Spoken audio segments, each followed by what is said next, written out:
Hello, everyone, and welcome back to Strategy Gaming Dojo, where we find, learn, and play the great strategy games. Tonight, we are going to be continuing on with our play tutorial play, however you want to style it, of Civil War II by AGEOD. Fantastic game, a lot of fun. We are now in late June of 1861, and you may remember in our previous turn we have played our cards up here. We've looked through our almanac to see if there are any things we want to build. We have also gone through all of our messages, and we were kind of left with what do we want to move around? And also, what forces do we want to build? So we kept around some war supply, we kept around some manpower and some money, and we're going to build some forces right at the end of this turn and then resolve it and see what happens. So, where are we right now on the Eastern Front? I've kind of got the big picture up here.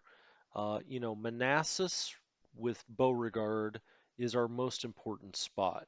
But we've got some troops here. Let's kind of zoom in a little bit. We've got some troops here that we built. We've got Campbell's Brigade. Um, Fulkerson is not built yet. And we've got Wise's Brigade. So we've got Wise's Brigade and what did I say? Campbell's Brigade? Yep. So Campbell and Wise are ready to go. Now we want to get them to Beauregard. We want them to be part of this. It will give him more of a penalty, but quite frankly, you know, what difference does it make? We've got a 26% penalty. You can't go above a 35% penalty. We might as well push it all the way to the edge. So we are going to do that.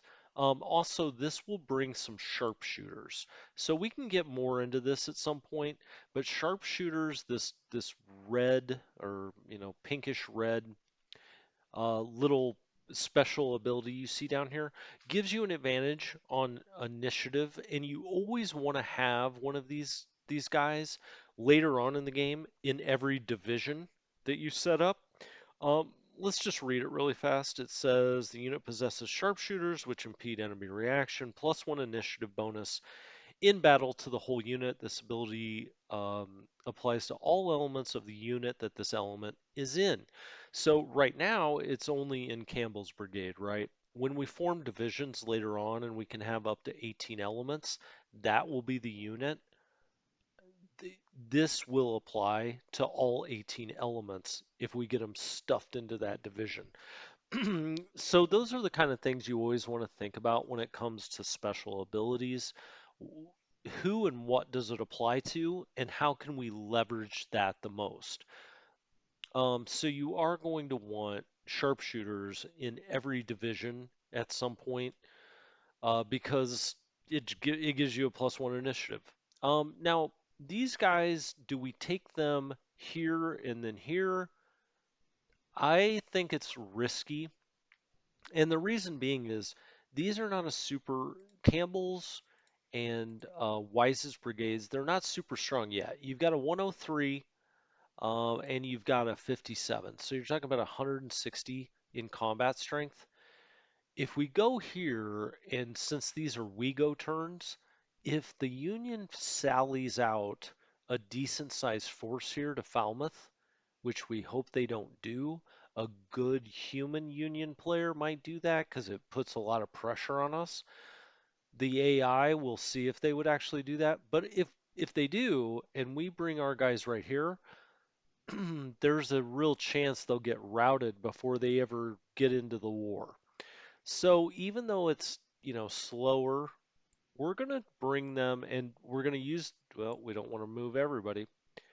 We are going to pick up Campbell's Brigade. Oh, it's over here. It was opaque. I didn't see it. We're going to move it region by region and come around the back way. So 7, 15. These guys will be here at the start of next turn. So we're just going to leave it at that. We're going to let them go here and then here. 15 days, they'll be in Culpeper. I'm obviously I want to bring them here eventually, but we might as well, as long as we have the advantage of knowing how long turns are, and we know they're exactly 15 days, we might as well just like leave that right here and see what happens this turn, right? I mean, for all we know, there's going to be a full-scale battle happening here that we're losing. So why throw these guys in the fire? So we've moved Campbell's. Let's move Wise's brigade the same way. We'll bring them here. And see, it only takes them 13 days. They're fast. Wise's brigade, we could go into all the math of why that is, but ultimately, let's play the game a little more abstracted than that and say, okay, that's great. They'll get there in 13 days. Now you have Mahone and Fulkerson down here. They're still building. I'm tempted to bring Magruder down there. And now the reason being is this is a lot more important location than Richmond right now. I mean, it goes without saying Richmond's the most important location for the Confederacy in the game, but it's not as if in one turn someone's going to land at Hampton Roads and march all the way up here. You know what I mean? That's going to take two or three turns, and we would see that happening. Now, the other way to play this is to bring Magruder actually down here and start to pressure Fort Monroe.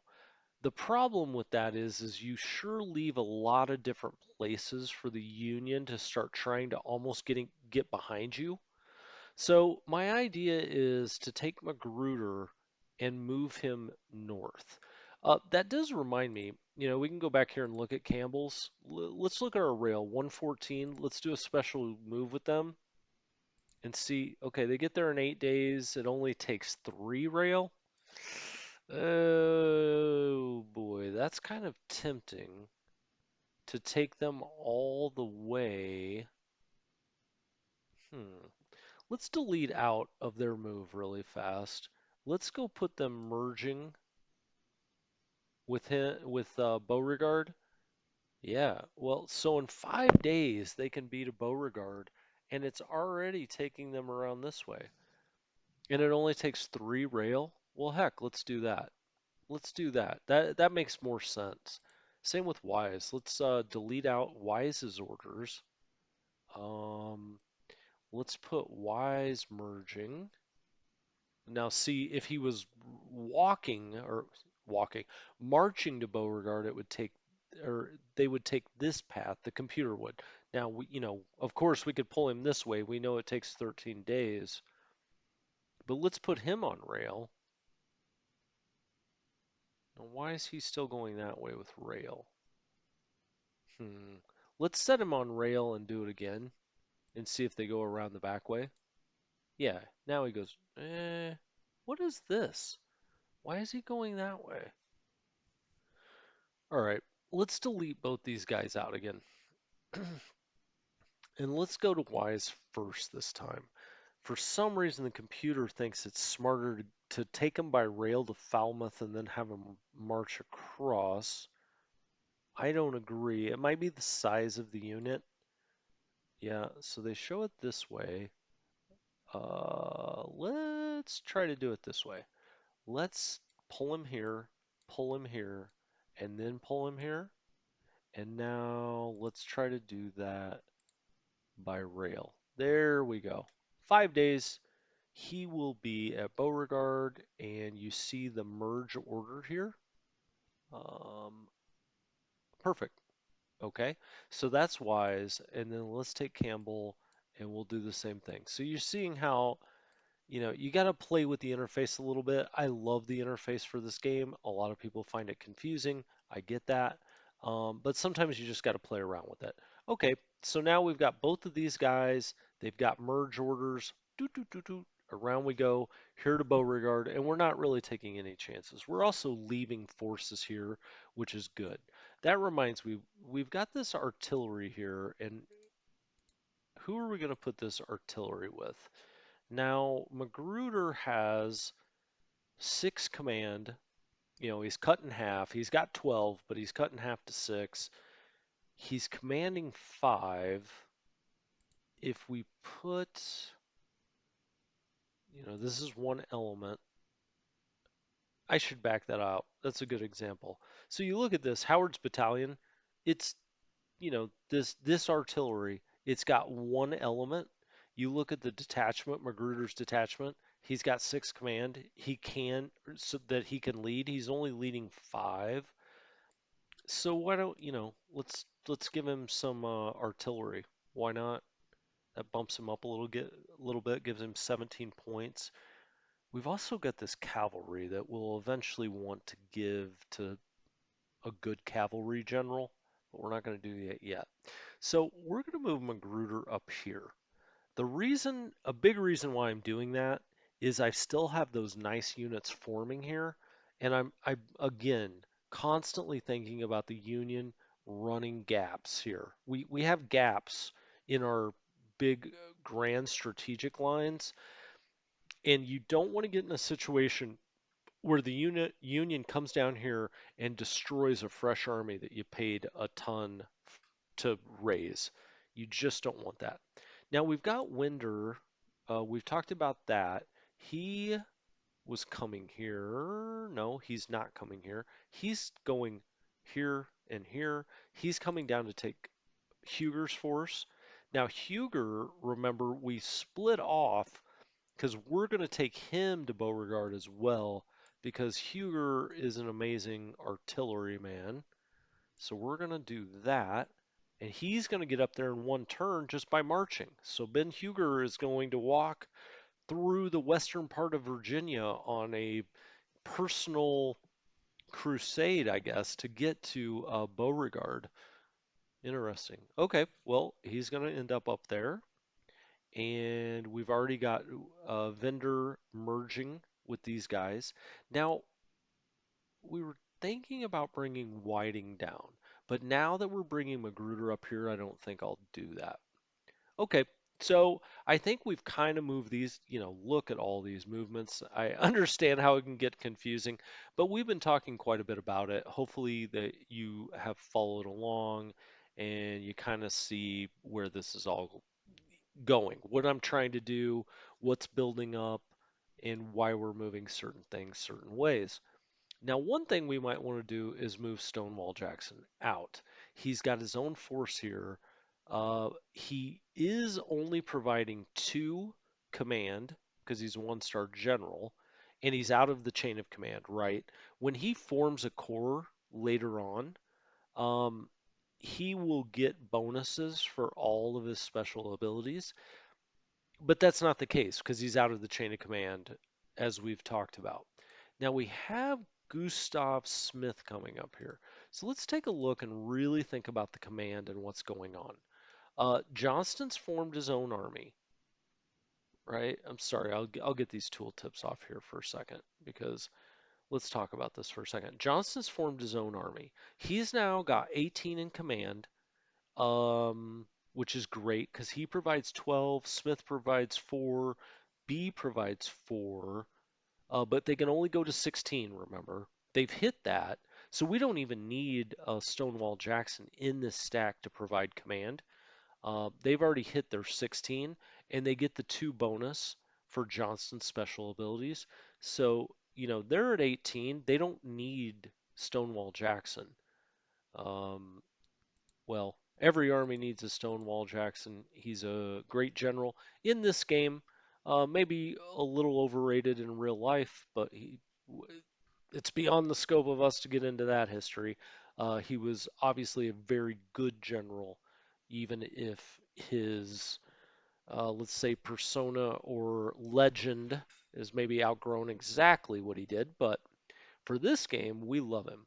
So Stonewall has got his elements here. He's got 128 combat power. Now he's getting a bonus. So this is what he's got. 33rd Virginian, a lot of Virginian forces, of course. He's a favorite son of Virginia.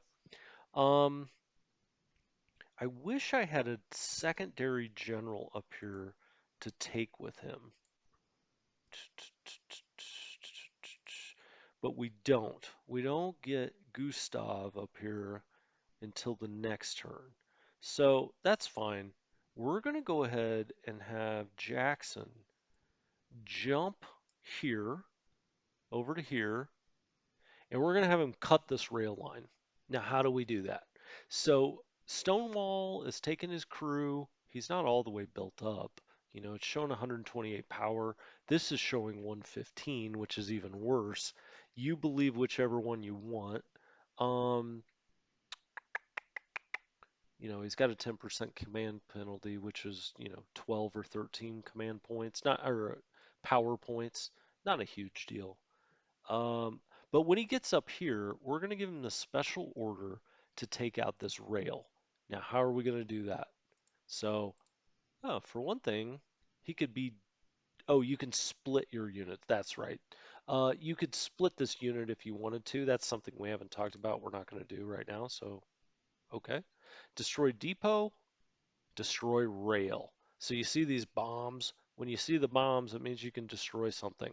Shocking. So we're going to click on that. Wow, that thing just flipped out like it blew up. We're going to click on that and we're going to take Stonewall Jackson up here and we're going to cut this rail because the Union's using this rail quite a bit. I'm pretty sure that's how these troops got over here, although I don't remember exactly. But yeah, so Jackson's gonna go here, cut that rail. We've got him coming up here. We also have these two brigades now. Armistead's is already up to 241. It's got, holy smokes, 9 elements. Yeesh. And then we've got LZ's here that's got the sharpshooters. Remember, we want the sharpshooters. But we're going to put Armistead's brigade in the Army of the Shenandoah. We're going to move them over here for now. They only count as 4 because they're still building. Um, oh, and that answers that question we had last time. Remember last time I was so confused about why it was only counting the one unit as 2? In the stack instead of 3 elements, and it was because it was still building. When something's still building, it won't count it all the way. So we may end up with a problem when Armistead's builds up, but I do believe we'll only be at 19 out of 18, and that'll be fine. And look how much combat power. So, I mean, we took Jackson out. He's going up here. Um, as you can see, if you click on him, you can always see where he's moving. We took Jackson out, we put this brigade in, and we gained, 150 while Jackson's out doing fun things like blowing up rail lines. So, anyway, now the problem we have here is we don't know. Well, let's see how big we think this force is. We only see 2 regular units, an artillery, and 2 supplies.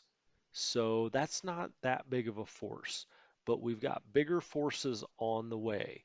And as I talked about before, if they get into Winchester here, they can bypass us straight down to Newmarket because these are contiguous.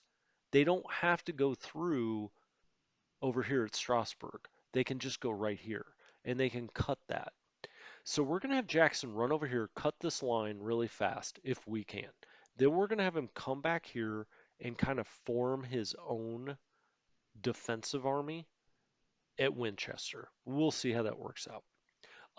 We have MJ Thompson here waiting for this army. And we're going to get this army the heck out of here and get rid of John B. Floyd. So we're going to have them come down. Oh, that's 33 days. Let's back that off. Let's try this.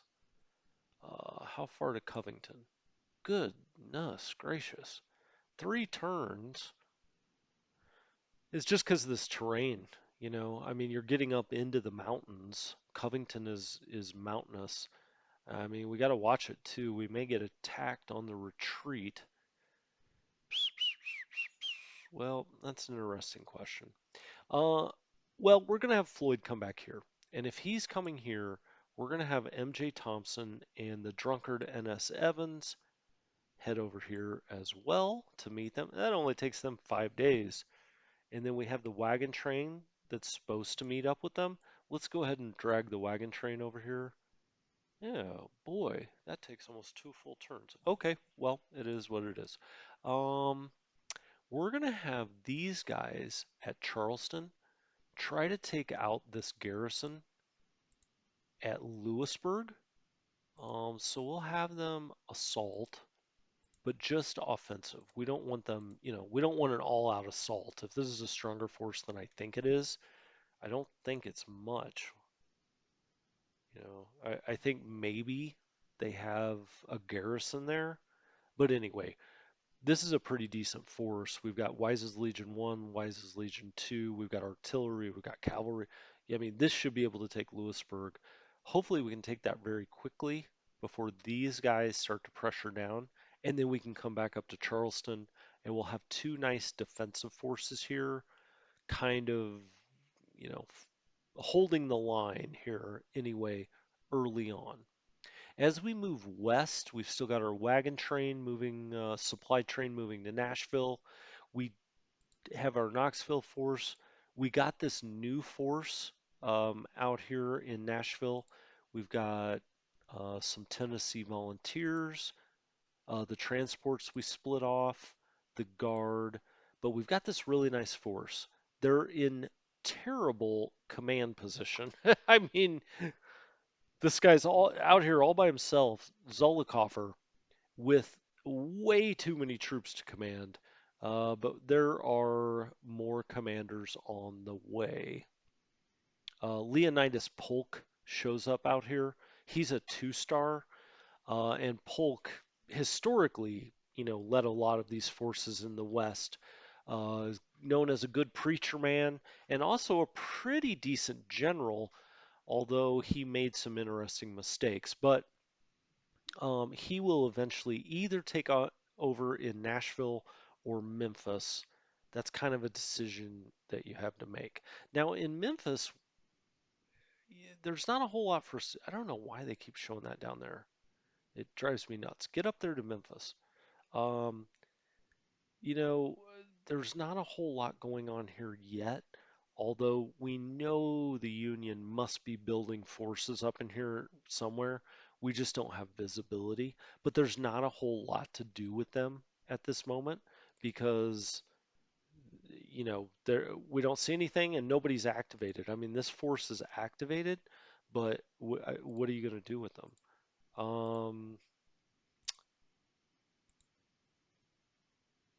We could, flip them over to here. We could do something with the wagon train, but I don't really see I don't see a good reason to do anything here right now until we get more. Now, up here with Ben McCullough, question whether we're going to send this entire force over here west. They may need to help out over here. But generally, historically, they came up here in Missouri. We're going to put that wagon train with him. Wagon train's in there. He needs more generalship to be sure. Now, you will see, now this is probably the most interesting thing this turn, honestly, is the Union has started to move out of St. Louis. They're coming into Rolla. Um, they will be coming to Springfield. They've made slight little movement here south. You could see how this force could maybe come here, maybe pressure us down here to Poplar Bluff or something. It's not clear. But we have somebody here at Fort Gibson. We're starting to get you see kind of a ring around us here in Missouri. Um, the Union can bring, you see even more up here. The Union can bring a lot of forces against you in the West, and you have to be careful about that. Now we have J.O. Shelby out here. Well, first of all, we have Sterling Price, who's now our, kind of main general over here. He's a patriot. He is a militiaman. So he commands militias better. These guys are militias. It always shows this little part of like a flag um, that tells you what state they're from, and that's how you know it's a militia. So, honestly, the more militias we give him, the better. Now, Shelby can command two cavalry units. Well, he can command two units in general or two elements, I should say. But if you look at this cavalry, we have a 42 cavalry. That's pretty good. We have a 29 and a 24. That adds up to 53. Why don't we take these guys and give them to the cavalry man? I think that's pretty wise. J.O. Shelby, there we go. He's 2 and 2. That makes for a 69 power force. Um, eventually, what's his seniority? His seniority is 80. If we can find someone, higher, and when I say higher, like lower in the ranking, therefore higher in the seniority number. So if we could find a guy in the seniority in the 90s and put it underneath Shelby, he could command two more cavalry elements with no penalty because they would be giving four command, obviously. Um, so that's something to be thought about because we have this first Missouri cavalry. That makes Shelby really tough. But let's take Shelby here and, let's just send him kind of out on a scouting mission. He's not gonna, we don't want him to stand and fight. We're gonna keep him defensive with a defend and retreat. Let's not even do that.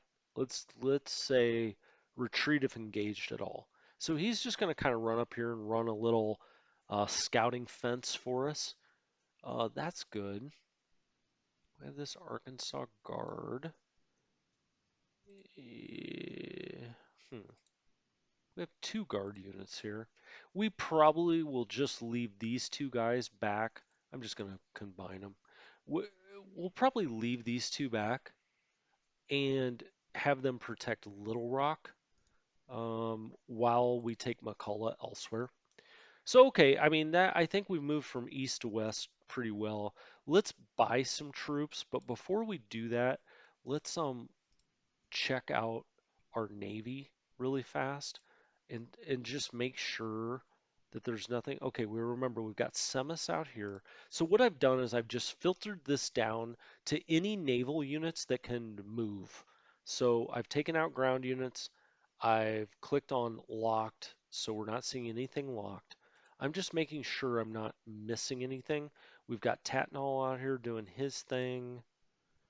Gulf Squadron, okay, they're doing their thing. If they don't have a commander, I keep them separated. Does it make a huge difference? I have no idea. As I say that, I pull it up and take out the evade evade because I thought that was merge, but it's not. I just saw this down here and it looks like the merge. I was like, did I make the merge? But no, that's evade combat. That's what you want all your people in the blockade doing. But I keep them separated for no good reason other than there's no commander they're getting a bonus from. And it just seems logical to me if they're separated, they're harder to hit. But I have no idea if that's actually true. Transports, Memphis Squadron. Okay, we've got them out there. Mississippi Squadron, we've got them. They're offensive. That's good. You always want them if they're out in the Mississippi River or if they're guarding a river because you don't want troops going through there. Just turn them to orange and orange, or at least I do. Nashville, same thing. Okay, so it doesn't look like we got the Texas Squadron out here. We didn't really get any Navy this turn. Um, Vicksburg transports, we don't want them. We don't want, anytime you see the transports, I mean, you don't want them out in the river. Just set them up on top of Vicksburg and they'll go back to the dock there. We want them carrying troops or supplies or something. We don't want them fighting. Um, okay, I think that's good. Now let's go buy some troops. Now, what do we want to do here? Um, it's a great question. It will show, I always like to start on all. Why is that? It shows you the most powerful forces that you could possibly build at this point. Now, we could build this out in the middle of Tennessee. I don't think that makes a lot of sense. Um, let's go left. Yep. We can't. This is it. This is what we've got. So I don't think it makes a ton of sense to have this powerful of a unit over here in Tennessee yet because we're just not under that kind of pressure. Now, you don't want to wait until the last minute, right? Because it takes them three, and you'll see it light up here. This is where we could build these guys. You don't want, it takes 3 or 4 turns to build a powerful unit like this, 45 days for this. So, 3 complete turns. You don't want to wait until the union's right here. That being said, they're really not, I mean, we haven't even seen them yet. So I think we're okay there. Texas, Louisiana, this is just a lot to spend when we have 69 manpower to spend, 42 conscripts on this. Basically, everything we're going to spend this turn, it just doesn't make a lot of sense to me to do it here.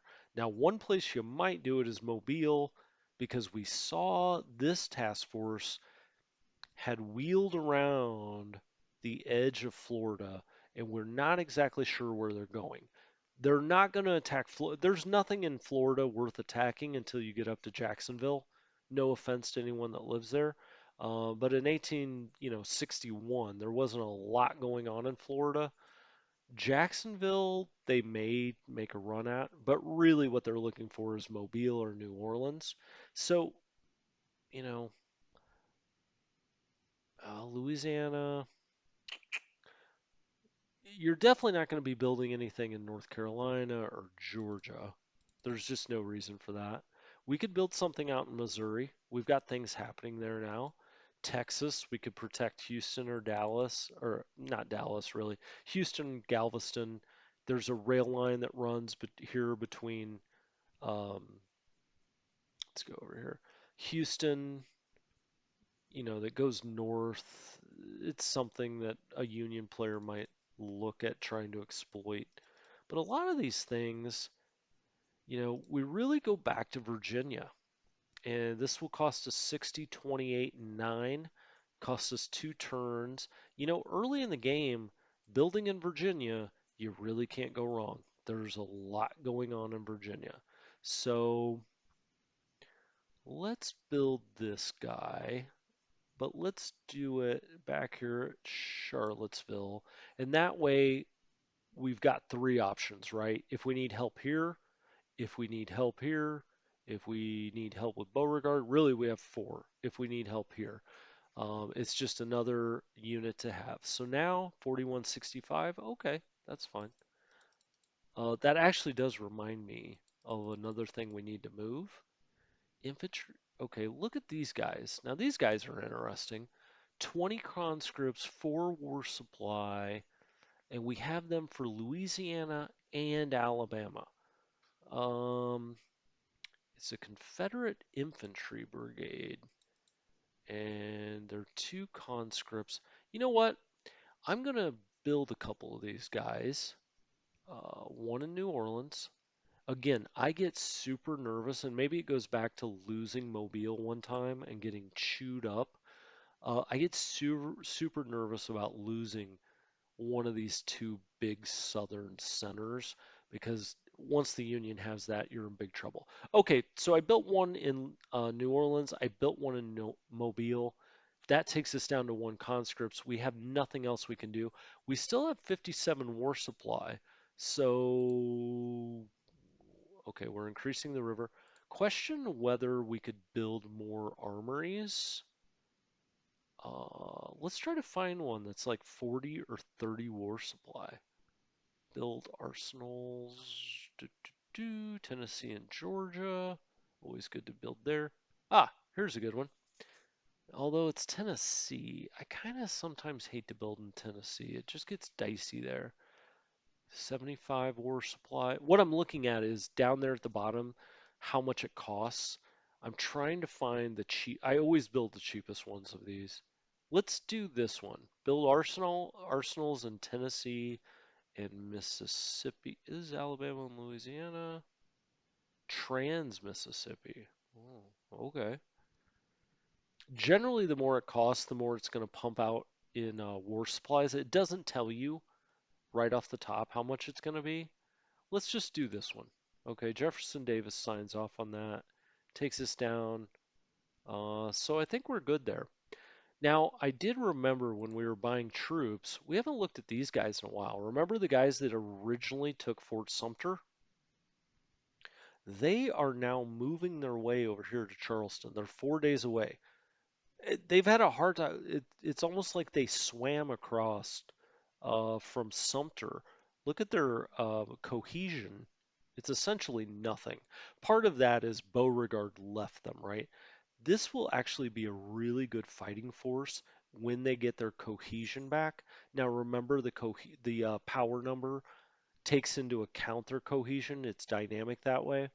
So when these guys get back here, we're gonna rail them north, and we've got, you know, that will help us quite a bit. We may have them link up here with Vendor, with his group. We may put them in Richmond. There's a lot of things we can do depending on what the Union is up to. But those guys have no command right now, and they're a bit dispirited. So we're gonna hopefully they'll build up when they take the rail. So I think we've done everything we can this turn. Let's go ahead and run the turn, and then at the end of the turn, I'll call it an episode, and we'll come back next time and go through everything that happened this time. But let's watch and let's hope that something super exciting doesn't happen that I say, oh, we've got to talk about this right now. I won't do that though. Surely not. It's taken quite some time to process this one. I'll say that much. And with this game, I just broke this rule, but you should always save before you resolve a turn. All right, got some guys moving around. I wish I was a little further north here. It kind of, it'll move it around yourself or itself, but I wanted to see those initial moves.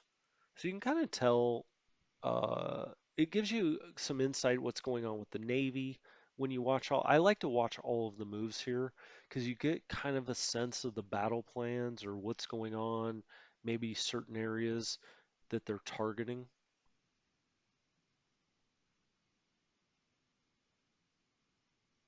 Looks like the Union's definitely bringing in more troops there to Harper's Ferry. Always dangerous. Up, they're coming down the mighty Miss. Still building at Washington. Now they've taken off from Alexandria, it seems, which, I guess that could be a honey trap for us, right? We could go over there and try to take Alexandria, and it gets us out of our entrenchment. Um, I've made that mistake before.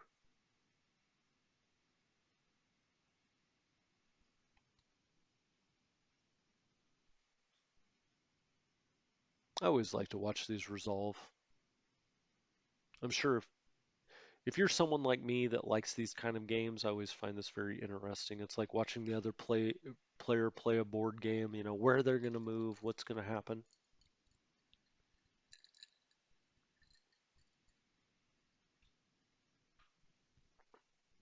But once again, oh, here we go. All right. Well, we have our first real action over there in the Shenandoah as the Union is moving into the valley, and they're coming from two different directions. They've got that army in Harper's Ferry, but they've also moved into our region there. And they're really fanning out quickly from St. Louis, so this will be interesting. hmm he's coming down there. That's why I wanted Shelby up there to see kind of what they're up to. Now Shelby, if he's attacked at all, should just turn around and tuck tail home.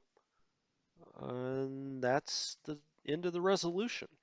So when we come back next time, we're in a little bit of a quandary here. We've got, so they've moved down here and they've actually cut our rail. You see this? This Union force underneath Irvin McDowell is a really pretty powerful force. 948, you see all of the brigades he's got along with him. He has got a command penalty. So anyway, he's down here as a three-star general with, he's got a full army pretty much. They've cut our rail. Okay. Now, because of zone and control, they can't really just move straight past us. But the complication comes from this army. It's still not that big. Two-star general. I wonder who that is. But if they move here into Winchester and down here, we start to get really isolated. So Stonewall's up here. He's supposed to be cutting rail. He may come around here next turn. But I will save that for when I come back next time. I believe this was episode number 12. Is that right? So when I come back for the next episode, we'll look at all these things. We'll figure out what's going on with J.O. Shelby out here, what he's been able to detect as he rode his cavalry up here to Springfield, Missouri. And this has been a lot of fun for me. Hopefully, you enjoyed this episode. And if you did, please subscribe. I always appreciate that. And we'll come back next time and resolve all of these things and figure out what we're going to do. As always, thank you very much from Strategy Gaming Dojo, and I'll talk to you next time.